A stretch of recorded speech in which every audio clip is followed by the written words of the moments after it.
I curtsied as though I was like,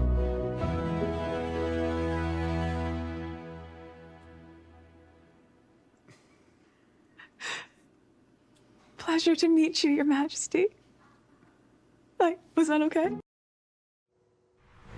You know, I've been watching this thing, the first three that were released last week, including that one. And did you notice Prince Harry's reaction to her, his wife, talking about the first time she curtsied before his grandmother, Queen Elizabeth? He didn't look too pleased. He looked a little uncomfortable about that. But a lot of people in Britain are a little unpleased and a little uncomfortable, some a lot so. And now some saying that this really isn't just a chance for them to redeem themselves, but it's a chance to zing the royal family and, by extension, maybe Great Britain itself. Hillary Fordwich joins us right now, royal commentator extraordinaire. Hillary, there's even growing pressure, I understand, on King Charles not to invite them to his coronation. What do you make of it? Yes, you're absolutely right, Neil. I mean, I can name you at least 6 very prominent voices, different areas of leadership in terms of the military, literary, historical backgrounds, and also political backgrounds. And it was actually the Rear Admiral Chris Perry. He is from the Navy, of course, and he has said that the fear is that they would, if they were to attend the coronation, that they would tread and tell about everything. I mentioned historians. There's Lord Andrew Roberts. If you haven't read his books, they're phenomenal. And also Lady Antonia Fraser. And she has said that obviously if they hate the royal family, they shouldn't be coming because they may detract from the attention that should be on the king and the queen consort. Also, Bob Seeley, he is the MP from the Isle of Wight who introduced a bill last week, Neil, and that was to remove their titles.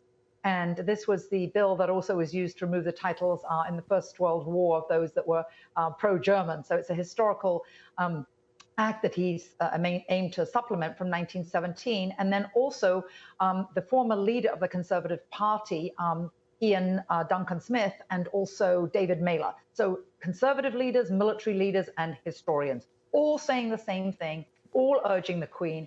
And you're right when you mentioned earlier, the polls are now showing the British public nearly 50% don't want them coming and think their title should be removed because they will be booed. How about inviting them and hoping they don't show up? Like, I always think when people invited me to fancy-smancy parties, they said, surely Kavuna won't show up. And I do. But, I mean, I just wonder, does he want to be above the fray and said, I invited my son and his wife, not too keen on what they've been saying, but I'm not going to get in the sandbox with them?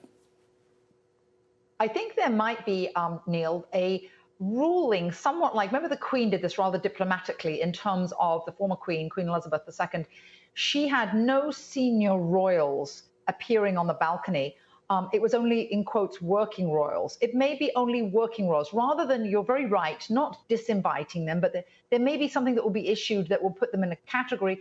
But I hope no one forgets, and that's the issue with this documentary, is not only are they now bashing their own royal family, and particularly for Prince Harry's perspective, you know, obviously his mother left him over 21 million pounds and more in dollars, and then his father gave him over 35 million after Brexit. So here's somebody who's inherited over 15 million, and he's actually bashing sort of the hand that fed him.